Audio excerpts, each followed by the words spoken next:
혹시 오늘 우리 교회에서 처음으로 이렇게 예배드리신 분 가운데서 우리가 박수를 치니까 아마 사람들에 대한 박수라고 생각하고 또 오해하지 않기를 바랍니다. 우리 하나의 영광의 박수인 줄 믿습니다. 오늘도 주의 이름으로 여러분들을 축복합니다. 우리 인류가 제일 먼저 범한 죄는 말씀에 대한 불순종이었지요. 여기서 불순종이라는 것은 하나님의 말씀에 개인의 생각을 덧붙인 것, 이것이 바로 불순종의 결과를 낳게 되었습니다. 분명히 하나님은 선악을 알게 하는 나무의 열매는 먹지 말라, 내가 먹는 날에는 반드시 죽으리라, 이렇게 말씀하셨습니다. 이 말이 선포되고 난 뒤에 사단이 여자에게 다가가서 묻습니다. 동산 모든 나무의 열매를 먹지 말라 하더냐고. 이때 여자가 동산 중앙에 있는 나무의 열매는 하나님의 말씀에 너희는 먹지도 말고 만지지도 말라, 너희가 죽을까 하노라 하셨느니라고 대답을 합니다. 먹지 말라고 하셨지 만지지 말라고 말씀하신 적은 없었습니다.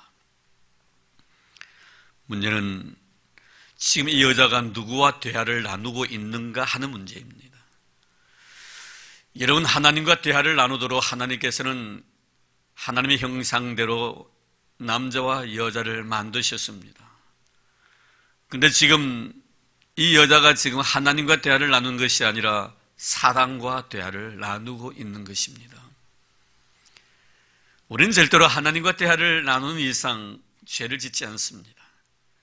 우리가 죄를 짓는 이유는 사단과 대화를 나누기 때문에, 사단과 짝하기 때문에, 그의 의견에 귀를 기울이기 때문에 우리는 죄를 짓게 되는 것입니다. 그렇습니다. 우리가 사단의 말을 귀를 기울이게 되면 다 죄를 지을 수밖에 없는 그런 나약한 존재라는 것을 오늘도 말씀을 통하여 발견하게 됩니다. 지금 사단은 여자에게 죄를 짓도록 직격탄을 날립니다. 그것은 하나님께서 하신 말씀에 오류가 있다는 것입니다. 그것이 바로 먹지 말라고 한 그 열매를 먹어도 죽지 아니하는데 먹으면 죽는다고 하셨으니 그 말이 잘못되었다는 거예요. 하나님의 말씀을 사단은 부정해버립니다. 가장 큰 죄악이죠. 여기에 넘어가게 된 것입니다. 왜 이러한 결과를 초래하게 됩니까? 그것은 바로 하나님의 말씀에 개인의 사견을 덧붙이기 때문에 그런 것입니다.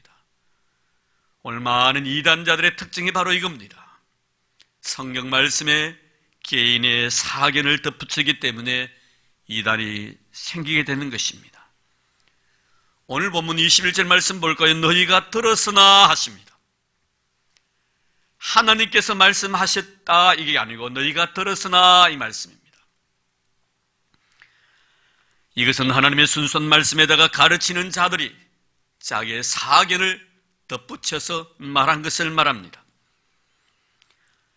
지금까지 바리새인이나 서기관들이 하나님의 말씀을 잘못 가르쳐 왔다고 지적한 것입니다.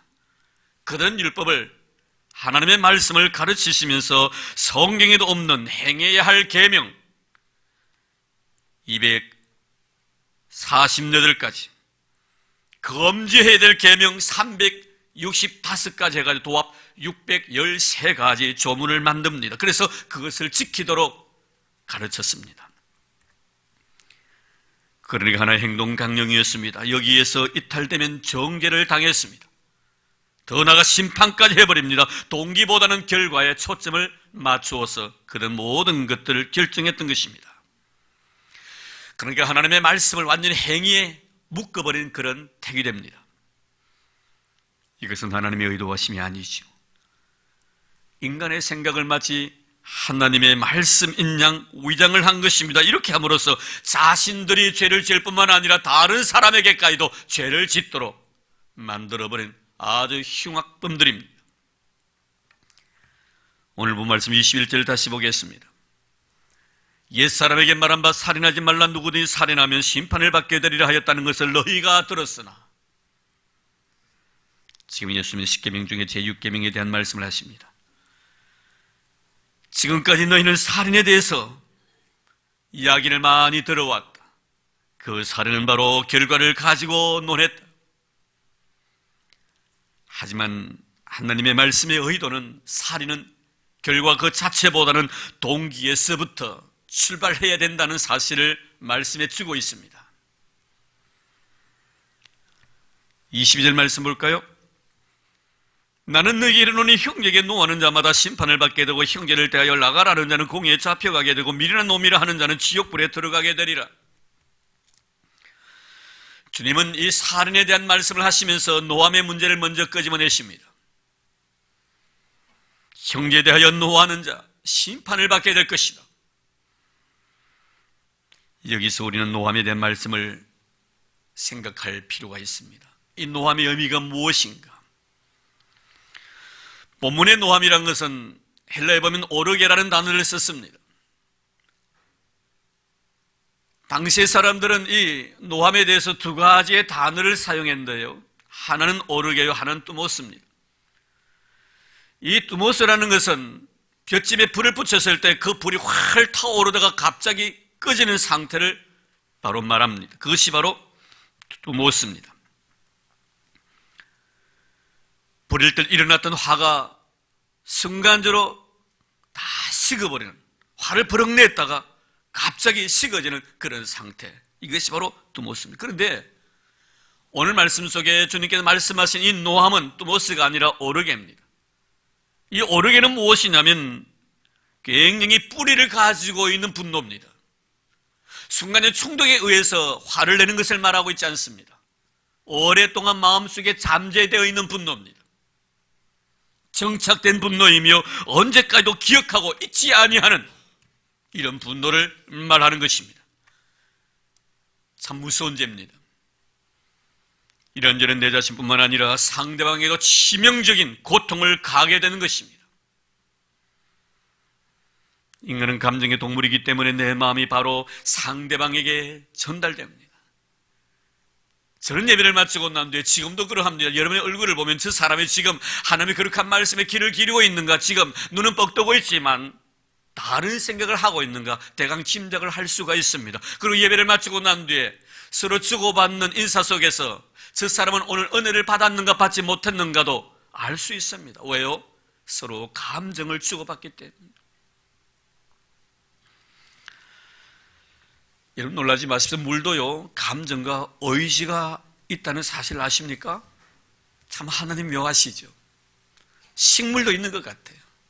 동물은 두말할 나위가 없고요. 식물도 매일매일 관심을 가지고 사랑해주면요, 잘 자랍니다. 내 핑계 쳐버리면요, 잘 자라지 않습니다. 관심이 없으면 잘 자라지 않습니다. 저희 집에 나무 한 그릇이 있었는데 잘 안 자라요. 그냥 베란다에 놔두었습니다. 겨울에도 관심이 안 가졌습니다. 그런데 그 나무를 교회 가지고 왔어요. 교회 가져왔는데 우리 강보라 유사님이 이 환경부 차장님이신데 얼마나 교회에 있는 나무들을 잘 돌보시는지 지금 가보면 우리 사무실에 있어요. 2년 정도 됐는데 얼마나 잘 자라 있는지 싱그러워요. 나무 거기도 홀쭉 자랐어요. 우리 집에 있을 때는 저렇게 안 자라는 게 왜 교회에서 이렇게 잘 자라는가 봤더니 관심이더라고. 사랑이더라고. 사랑을 주고 관심을 가지니까요, 식물도 자라더라고. 물도 그렇습니다. 일본의 물 연구가인 에모토 마사루 씨라는 사람이 있습니다. 이분은 물에도 감정과 의식이 있다고 주장하는 사람인데요. 왜 이런 생각을 가지게 됐냐면요, 눈 있지 않습니까? 눈이 내릴 때 그 눈의 결정체가 다 다르다는 거예요. 여기서 착안을 해가지고 물에도 분명히 감정과 의식이 있을 것이라 생각하고 이분이 물을 가지고 얼립니다. 그 물을 얼리는데요, 그 납작한 원통형 용기에다가 물을 넣어가지고 얼려서 실험을 했습니다.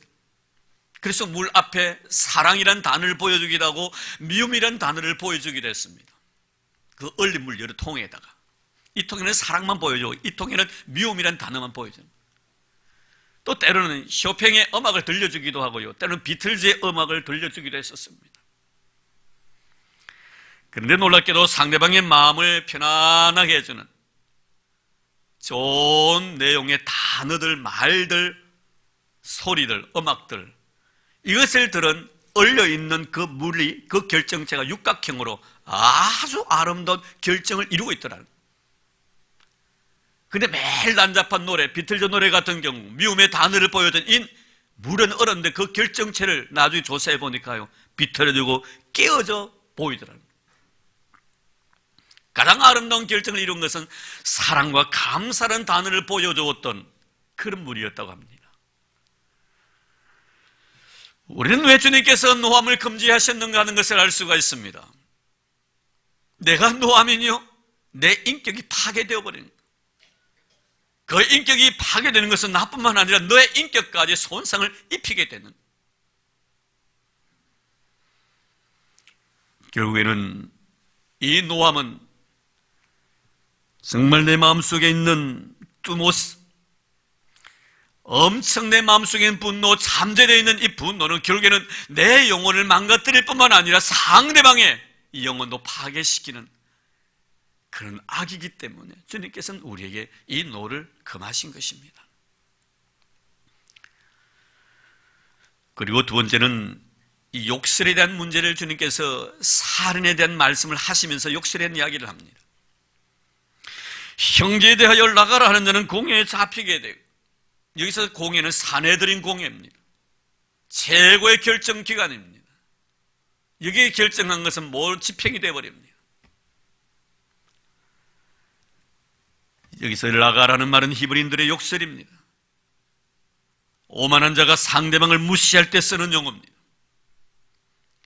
우리가 신앙적인 의미에서는 상대방을 저주할 때 쓰는 용어를 여기서 나가라는 그런 용어로 말씀하고 있습니다. 이는 하나님께 저주받은 자라고 말하는 사람은 아주 오만한 태도를 가지고 상대방을 함부로 무시하면서 말하는 이런 언어 습관을 가지고 있는 자는 공회에 잡히게 될 것이다. 우리가 민수기 24장 28절 말씀이 귀한 말씀 주시죠. 하나님 이스라엘 백성들에게 하신 말씀이 뭡니까? 너희들이 한 말 내 귀에 들린 대로 그대로 시행하리라. 참 무섭습니다. 우리가 내던졌던 말 한마디 한마디 하나님의 귀에 들린 대로 그대로 시행하겠다는 것입니다. 어쩌면 참 우리의 마음속에는 참 귀한 말씀이기도 하지만 때로는 너무너무 무시무시한 그런 심판의 의미가 이 속에 내포되어져 있습니다. 왜냐하면 만약에 오늘 말씀처럼 나가라는 이런 욕설, 형제에 대해서 저주받을 자라고 생각하는 그런 마음가짐 속에 나오는 말 한마디, 오만한 태도를 가지고 상대방을 무시할 때 내던지는 말 한마디, 이런 말을 만약에 했다면 그 사람이 하나님 앞에 저주를 받을 자라고 생각하고 던지는 말을 말하는 것입니다. 이런 말을 했을 때 왜 이것이 무서운가? 여러분, 내가 바라볼 때 저 사람이 하나님 앞에 정말 저주받을 사람인 것처럼 생각되어질는지는 모르지만요, 하나님께 그 사람을 판단하실 때는 바르게 판단하실 수도 있기 때문에 그런 것입니다. 만약에 내가 그 사람이 하나님 앞에 저주를 받을 자라고 판단하고 내가 아주 상대방을 무시하는 말을 던졌는데 하나님께서 그 말씀을 들으시고 그 사람이 그런 사람이 아닐 경우에는 네가 한 그 말대로 네가 저주를 받는다 이 말이에요. 이것은 성경에 많이 교훈되어 있습니다. 시편 109편 17절 말씀에 보면 그가 저주하기를 좋아하더니 그것이 자기에게 임하고 축복하기를 기뻐하지 아니하더니 복이 그를 멀리 떠났으며, 상대방의 싫은 소리 잘하는 사람은요, 그 싫은 소리가 자기에게 가는 거예요. 상대방을 저주하기를 좋아하더니 그 저주가 그에게 임하고 축복하기를 그렇게 싫어하더니 하나님의 복이 그를 멀리 떠나버렸다. 축복하기를 싫어하는 사람은 하나님의 복을 받지 못한다는, 이런 사람 참 불행한 인생이지요. 얼마나 크나큰 죄인가를 말씀합니다. 때로는 우리가요, 내가 가지고 있는 학식, 어떤 문벌 이런 것 때문에 배우지 못한 자에 대해서 이런 태도를 가질 때가 참 많습니다. 또 내가 가지고 있는 물질로 인하여 가지지 못한 자들에 대해서도 이런 태도를 가질 때가 참 많습니다. 상대방을 오만한 태도로서 무시할 때가 많더라 이 말이에요. 우리는 형제에 대해서 올라가라는 자는 공회에 잡히게 된다는 이 말씀을 주님께서 살인에 대한 말씀을 하시고 나신 뒤에 이 말씀을 하셨음을 머리에 염두에 둬야 할 것입니다. 나중에 설명을 드리겠습니다. 그리고 세 번째는 뭡니까? 도덕성에 대한 비난입니다. 여기에 대해서 주님은 미련한 놈이라 하는 자는 지옥불에 들어가리라. 무서운 심판의 말씀이에요. 상대방을 미련한 놈이라고 이렇게 말하는 사람은 지옥불에 들어가리라. 여기서 미련한 놈이라는 것은 정신적인 능력을 비판하는 말이 아닙니다. 여기서 미련한 놈이라는 도덕성을 비판하는 말을 말합니다. 도덕성을 비판한다는 것은 상대방을 비도덕적인 인간으로 낙인을 찍는 것이기 때문에 주님은 상대방에 대해서 이런 태도를 지닌 자에게 지옥이 예비되어 있다라고 말씀하고 있습니다. 우리는 현장에서 가늠하던 여인의 도덕성을 비난하던 자들을 향하여 주님께서 그들의 죄를 먼저 지적하셨던 것을 결코 잊어서는 안 됩니다. 성인 우리에게 이런 도덕적으로 잘못된 사람들을 바로 잡아 주어라고 말합니다. 두 번 죽이지 말라는 거예요.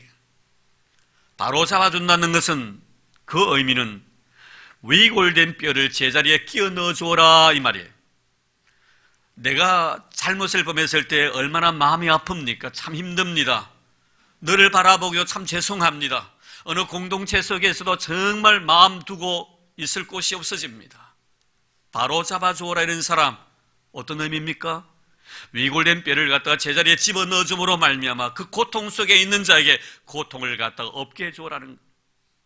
이것이 우리가 가져야 될 태도라는 것. 비방하는 것은 절대 하나님이 원하지 않는 것. 상대방의 도덕성을 비난할 때 하나님은 이런 자를 위해서 지옥을 예비해 두었다라고 말씀하고 있습니다. 그런데 중요한 것은 지금 주님께서 살인에 대한 말씀을 하시면서 왜 노함과 욕설과 도덕성에 대한 말씀을 하시는가?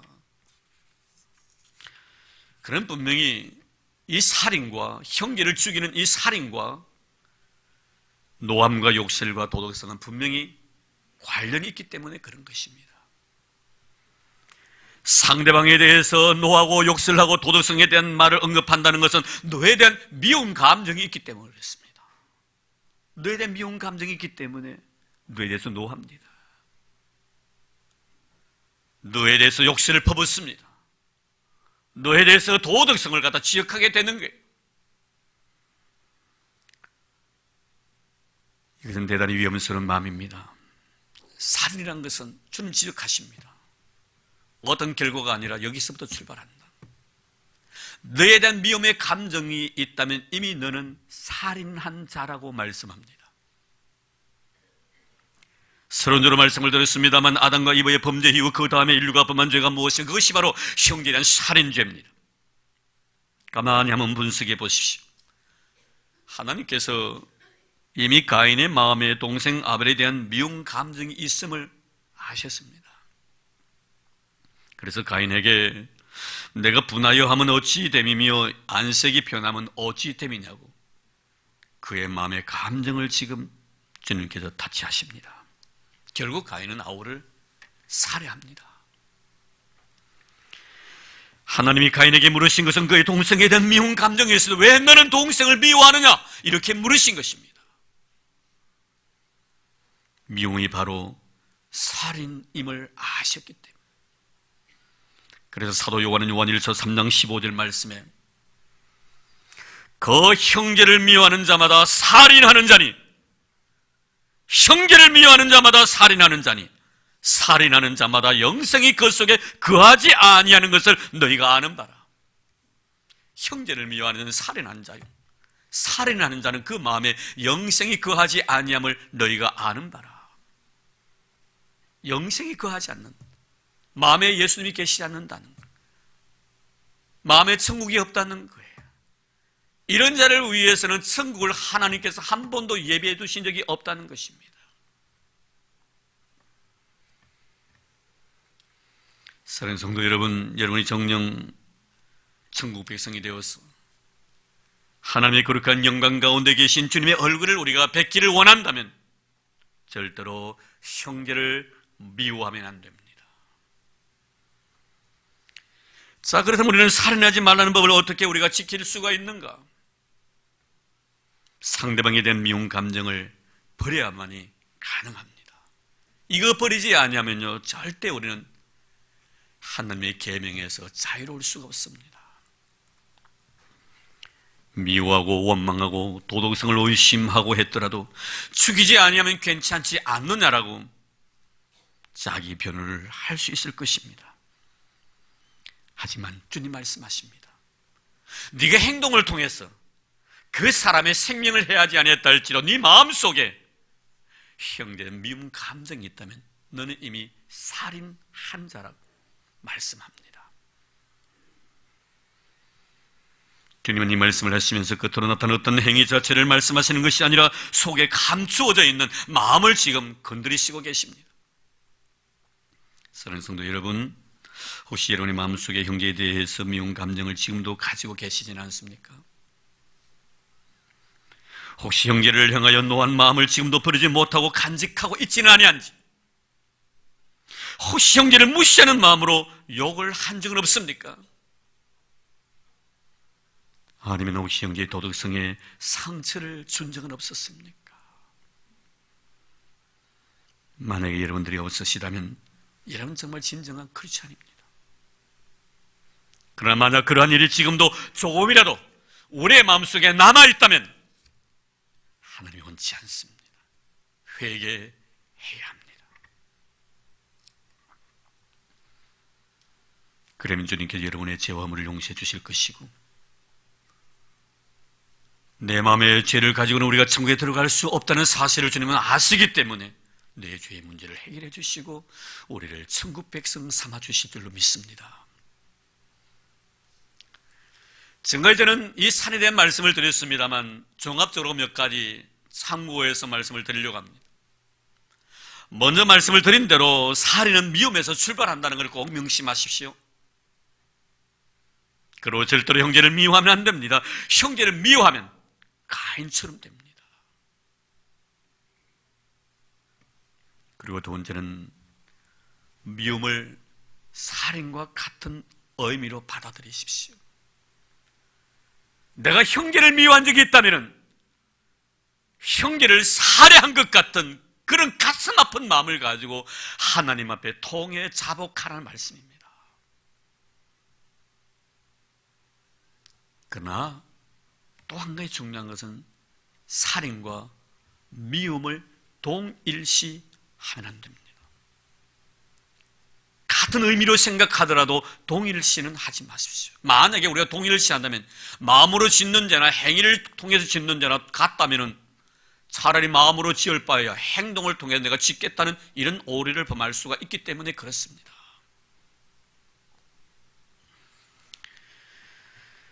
우리 예수 믿는 자가 취해야 될 태도는 무엇입니까? 하나님과 나 사이에 짓는 죄와 너와 나 사이에 짓는 죄에 대한 해결은 분명히 다르다는 것을 성경은 말씀해 줍니다. 하나님과 나 사이에 짓는 죄, 마음으로 짓는 죄들입니다. 이런 죄들은 우리가 하나님 앞에 가지고 나가서 용서를 구하면서 참의 눈물을 흘리면 하나님께서 기억지도 아니하시고 다 씻어주십니다. 그런데 문제는 너와 나의 관계 속에서 짓는 죄입니다. 내가 형제에게 빚이 있을 때, 형제에게 잘못을 범했을 때 하나님 앞에 가가지고 하나님 저 사람에게 내가 잘못을 범했으니까 용서해 주십시오. 물론 그것은 가장 기본입니다. 그리고 너와 나의 관계 속에서 짓는 죄는요, 여기서 끝이 나면 안 됩니다. 한 걸음 더 나아가서 내가 빚을 진 사람에게 빚을 갚아야 됩니다. 내가 잘못을 한 사람에게는 내가 잘못했다고 말을 해야 합니다. 그 사람에 가서 용서를 구해야 합니다. 이것이 성경의 가르침이에요. 우리는 사개월을 잘합니다. 예수님 만나고 난 뒤 새 사람 됩니다. 그가 예수님 앞에서 고백한 것이 무엇입니까? 내가 남의 것을 토색한 것이 있으면 4배나 갚겠나이다. 이게 바로 회개입니다. 주님 앞에 내가 용서를 구했다고 입싹 닦는 것 아닙니다, 여러분. 너에게 마음의 상처를 주었으면 내가 너에게 찾아가서 미안하다고 용서를 구해야 합니다. 내가 너에게 물질적인 손상을 입혔으면 내가 가가지고 미안하다고 하고 갚아야 합니다. 이것은 행동을 통해서 지은 잘못에 대한 나의 노예에 대한 바른 자세라는 것을 꼭 기억하시기 바랍니다. 그리고 한 가지 더 생각하자면 정신적인 살인행위인데요, 내가 직접 행동을 통한 살인이 아니라 간접적인 살인행위도 살인임을 알아야 합니다. 우리는 다윗을 통해서 이걸 잘 압니다. 다윗은 우리아를 죽이지 않았습니다. 우리아를 죽인 사람이 누굽니까? 요압을 통해서 상대방 블레셋에 의해서 죽임을 당했습니다. 그러나 다윗은 요압에게 편지를 써서 우리아를 죽이도록 했습니다. 이것입니다. 성경은 분명히 다윗이 손을 가지고 우리아를 죽이지는 아니었지만 다윗을 향하여 네가 우리아를 죽였다라고 말씀하고 있습니다. 우리 역시 때는 그를 통하여 인격을 짓밟고 말 한마디로 상대방을 죽이고 상대방의 자존심을 말 한마디를 통해서 뭉개버리고 완전 죄인 만드는 잘못을 범한 적은 없는지, 상대방을 정신적으로 괴롭히지는 아니했는지 우리는 생각해 보아야 합니다. 만약에 우리가 어떤 것을 통해서도 상대방을 정신적으로 괴롭혔다면 이것은 하나님 앞에 엄청난 크나큰 죄라는 것을 잊지 마시길 바랍니다.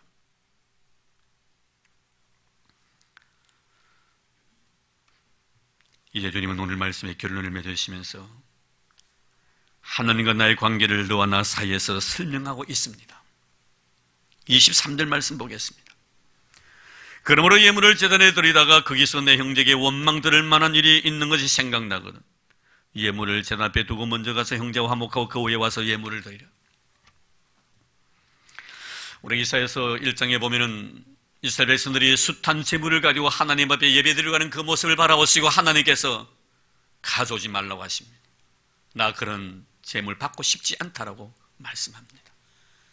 나는 너희들이 드리는 수양의 기름으로 배불러 있다고, 내 마당만 밟을 뿐이라고 하나님께서 그것을 거절해버리십니다. 왜 거절하신 줄 아십니까? 재물에 문제가 있어서? 아닙니다. 그의 삶에 문제가 있었습니다. 이사야 1장을 보십시오. 1장 15절 말씀에 너희의 손에 피가 가득함이라. 너희 손에 피가 가득함이라. 형제에게 엄청난 시련과 고통을 주었다는 것입니다. 정신괴롭힘을 입혔다는 것입니다. 그런 마음을 가지고 너희들이 내 앞에 와서 예배드린들 그 예배를 내가 기뻐하지 않을 것이면 받아줄 것도 아니며 네가 내 앞에 기도해도 내가 그 길에 대해서 응답하지 아니하리라. 이런 우리가 하나님 앞에서 하나님과 나의 관계가 너와 나의 관계 속에서 얼마나 중요하다는 것을 다시 한번 말씀해 주는 내용입니다. 손에 피가 가득하는 것은 형제를 힘들게 하고 형제의 마음에 상처를 주었다는 것을 말합니다. 형제의 눈에 눈물을 흘리겠다는 것입니다. 이런 마음으로 너희가 나에게 와서 예배드려도 나는 그 예배 받지 않을 것이고 너희들이 아무리 나에게 와서 기도한들 나는 그 기도에 대해서 외면하겠다는 것입니다. 오늘 본문을 보십시오.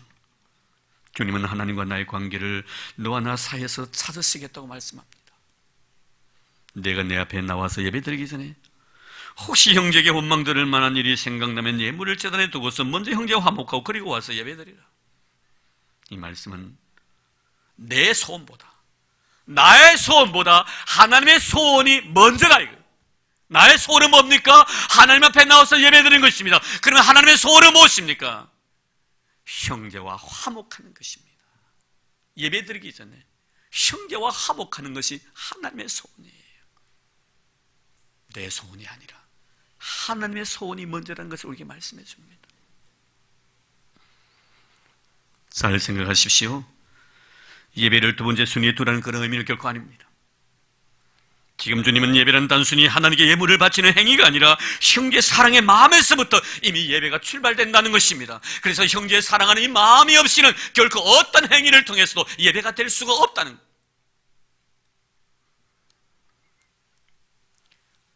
하나님과 나의 관계를 너와 나의 관계 속에서 찾고 너와 나의 관계를 하나님과 나의 관계 속에서 느끼라는 것입니다. 너를 보면서 하나님을 생각하고 하나님 바라보면서 너를 생각하라. 우리가 창세기 32장에 보면 야곱에 대한 내용이 나옵니다. 야복강에서 그는 하나님 앞에 기도하고 놀란 복을 받습니다. 이스라엘의 놀란 축복을 받습니다. 이런 복을 받고 난 뒤에 그를 미운 감정을 가지고 다가오는 형에 대해서, 형을 만났을 때 야곱이 뭐라고 말합니까? 형님의 얼굴을 뵈니 마치 하나님의 얼굴을 뵙는 듯합니다. 형님의 얼굴 속에 하나님을 보는 겁니다. 하나님의 모습 속에서 형님을 느낍니다. 우리는 심지어 다윗과 시므의 관계 속에서 시므이가 다윗을 저주했지만 다윗은 시므이를 하나님 안에서 봅니다. 그리고 하나님 안에서 시므의 말에 대해서 내가 깨닫습니다. 너와 나의 관계는 하나님 안에서, 하나님과 나의 관계 속에서 너를 보고 나와 너의 관계 속에서 하나님을 보는, 어떻습니까 여러분? 정말 나는 그러합니까? 너를 만났을 때 정말 하나님 안에서 너를 봅니까? 우리가 하나님을 볼 때 너 속에서 하나님을 만납니까? 주님 말씀합니다. 네 소원보다 내 소원이 먼저다. 하나님의 소원이 먼저임을 꼭 기억하시길 바랍니다. 사랑하는 성도 여러분, 지금 주님은 이 말씀을 통해 우리에게 요구하시는 것이 무엇입니까? 예배하는 이 시간에 주님 안에서 너를 보라는 것입니다. 우리가 주님 안에서 너를 볼 때 사랑스럽지 않는 자가 누가 있겠단 말이에요. 곱지 않는 자가 누가 있겠습니까 여러분? 내가 주님 안에서 너를 보는데, 나 역시 주님 안에서 나를 보고 있는데, 내가 주님 안에서 내가 어떤 존재입니까? 그 사람이 나에게 아무리 실수하고 그 사람이 나에게 아무리 미운 짓을 해도 내가 하나님 앞에 실수하고 내가 하나님 앞에 미운 짓 한 것보다 더 하겠습니까? 아닙니다 여러분. 생각 고쳐야 합니다 여러분. 너를 바라볼 때 하나님 안에서 너를 보아야 합니다. 그래야만이 화목이 가능합니다. 그래야만이 사랑이 가능합니다. 그래야만이 용서가 가능합니다. 이 예배는 너와 나 사이의 화목입니다. 형제 사이의 화목이 없는 한 우리의 예배는 결코 예배가 아니며 화목하지 아니하고 드리는 기도는 기도가 아님을 알아야 합니다. 요한 사도는 말합니다. 보이는 형제를 사랑하지 아니하면서 보이지 않는 하나님을 사랑한다? 웃기지 말라. 거짓말 시키지 말라. 보이는 형제를 사랑하지 아니하면서 보이지 않는 하나님을 사랑한다는 것은 거짓말 시키는 자다. 거짓말 시키는 자는요, 요한계시록에 보면 둘째 사망에 이른다고 해요. 하나님을 만홀히 여기는 크리스찬이에요. 화목의 직책을 가진 자들입니다. 바울은 고린도후서 5장 18절 말씀에 보면 모든 것이 하나님께로 났으며 그가 그리스도로 말미암아 우리를 자기와 화목하게 하시고 또 화목하게 하는 직분을 주셨으니 우리는 화목의 직분을 주셨습니다. 데살로니가전서 5장 12절 13절 말씀에 형제들아 우리가 너에게 구하노니 너희 가운데서 수고하고 주 안에서 너희를 다스리며 구원하는 자들을 너희가 알고 그들의 역사로 말미암아 사랑 안에서 가장 귀히 여기라. 그리고 너희끼리 화목하라. 사랑하는 성도 여러분, 여러분이 정녕 예수 그리스도를 구주로 믿는다면 우리는 화목해야 합니다. 왜냐하면 화목하는 자가 크리스찬이기 때문에 그렇습니다. 화목하지 않는 자는 크리스찬이 아닙니다. 99사람과 화목하고 한 사람과 불협화음이 생기다면 그는 크리스찬이 아닙니다. 100사람 다 화목해야 합니다. 그래서 주님께서 말씀하십니다. 화평케 하는 자는 복이 있나니 저희가 하나님의 아들이라 일컬음을 받을 것이며, 화목하는 이 직책을 통해서 크리스찬은 화목하는 자라는 사실을 꼭 기억해서 먼 날 우리가 다 하나님 앞에 섰을 때 하나님의 아들이라 일컬음을 받는 이런 은혜가 있기를 주의 이름으로 축복합니다. 하나님 감사합니다. 우리에게 화목의 직책을 주셔서 너무 감사합니다. 크리스찬은 화목하는 자라고 말씀하십니다. 미움이 없게 하소서. 보이는 형제를 사랑하지 아니하면서 보이지 않는 하나님을 사랑한다는 것은 거짓말하는 것이라고 했습니다. 주님, 우리에게 형제 사랑하게 하옵소서. 서로 조안해서 화목을 이름으로 말미암아 하나님의 나라를 이루어갈 수 있는 저희를 되게 하옵소서. 화평케 하는 자는 복이 있나니 저희가 하나님의 아들의 일컬음을 받을 것이며, 주여 화평케 함으로 우리 다 하나님의 자녀가 되는 은혜를 베풀어 주옵소서. 이제 헌금을 위해서 기도합니다. 이런 헌금 드릴 때 물질만이 아니라 내 마음도 이 물질과 함께 하나님 앞에 바치는 귀한 시간 되기를 바랍니다.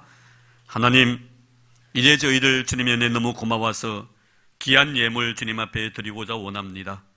이 물질을 기뻐 흠양하여 주시기를 원합니다. 믿음으로 10의 1조를 드립니다. 감사 헌금을 주님 앞에 드립니다. 작은 자를 위하여 선교 해문과 헌금과 그리고 미랄의 헌금을 주님 앞에 쏟아붓습니다. 건축 헌금도 드리옵니다. 아낌없이 바치옵니다. 그리고 하나님 1,000번째까지 주님 앞에 드리오니 우리의 드림을 기뻐 흠양해 주시기를 원합니다. 물질만이 아니라 내 마음을 드립니다. 내 정성을 드립니다. 받은 바 은혜에 감격하여 드리오니 이 물질을 기뻐 흠양하여 주시고 하나님께 하늘문을 열어주시고 하늘의 신령한 복과 땅에 기름진 것으로 채워 주옵소서. 들어가도 복을 받고 나가도 복을 받는 하나님의 거룩한 복등을 이루도록 도와주시기를 원합니다. 제 삶의 영역이 넓어지도록 주님 축복해 주시기를 원합니다. 부요와 재물이 떠나지 아니하도록 두 손들어 축복해 주실 줄로 믿습니다. 근심이 없게 하소서. 우환질국 없게 하소서. 모든 것이 잘 되는 형통의 복을 허락하여 주옵소서. 꽃으로서 놓았습니다. 아름다운 정성 주님 앞에 드리옵니다. 이날까지도 건강 주신 우리 하나님을 찬양합니다. 앞으로 남은 여생 주의 영광을 내서 아름답게 쓰임받게 하옵소서. 하나님 앞에 순결한 믿음의 제물로 드리오니 하나님 아버지, 주의 요동의 그 거룩한 드림을 인하여 하나님의 거룩한 영광이 가정에 가득 차게 하시고 주의 견종의 삶 속에 하나님의 은혜의 잔이 흘러넘치게 하여 주옵소서. 건강에 복 주시고 가정에 복 주시고 자녀 손들이 복을 받게 하옵소서. 꽃처럼 향기롭게 하옵소서. 모든 사람을 부욕해 만들 수 있는 복의 근원이 되도록 두 손 들어 축복해 주옵소서. 우리에게 주님 주신 물질을 감사드립니다. 행운을 드리고 싶지만 가진 것 없어 받지 못한 손길이 있다면 위로하시고 그들이 바치고자 원하는 대로 마음껏 주님 앞에 드릴 수 있는 물질의 복도 허락하여 주옵소서. 주님, 우리의 드림이 과부의 두렙돈이 되기를 원하오며 우리의 바침이 마리아의 고가 향유가 되도록 축복하옵소서. 주님 앞에서 잊어질래야 잊을 수 없는 귀하고 소중한 헌신이 되도록 주님 축복하옵소서. 믿음으로 드렸습니다. 감격 속에 드렸습니다. 마음껏 주님 영광 받아주시고 두 손 들어 주님의 교회와 주의 성도들과 가정과 생업에 복의 복을 더하여 주옵소서. 예수님 이름으로 감사하며 기도드리옵나이다. 아멘.